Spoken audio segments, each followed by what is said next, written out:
জঙ্গল জয় করার জন্য শুধু গর্জন নয়, দরকার সাহস, গতি আর শক্তি। এটা হলো জাগুয়ার, একমাত্র বড় মার্জার প্রজাতির প্রাণী যে পানিতে নেমে কেইম্যান শিকার করতে ওস্তাদ। আমাজনের অন্ধকার পানিতে ওত পেতে থাকা এক ভয়ঙ্কর শিকারী এই কেইম্যান। কিন্তু জাগুয়ারের কাছে এটা স্রেফ একটা শিকার। আসল রহস্যটা হচ্ছে এর কামড়। বিশ্বের সব বড় বিড়ালের মধ্যে সবচেয়ে শক্তিশালী কেইম্যানের মাথার খুলি ফুটো করে দেয় নিমেষেই। আরও ভয়ঙ্কর ব্যাপার হলো, কয়েকশো পাউন্ড ওজনের এই শিকার জাগুয়ার শুধু মুখ দিয়েই টেনে তোলে তীরে, যেন হাতে বাজারের ব্যাগ। কিন্তু সবচেয়ে অদ্ভুত তথ্য এখনও বাকি।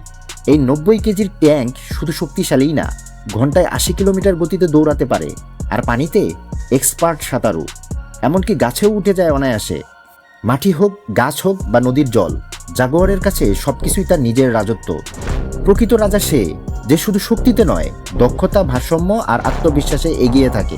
আর এই জন্যই জাগুয়ার জঙ্গলের আসল রাজা।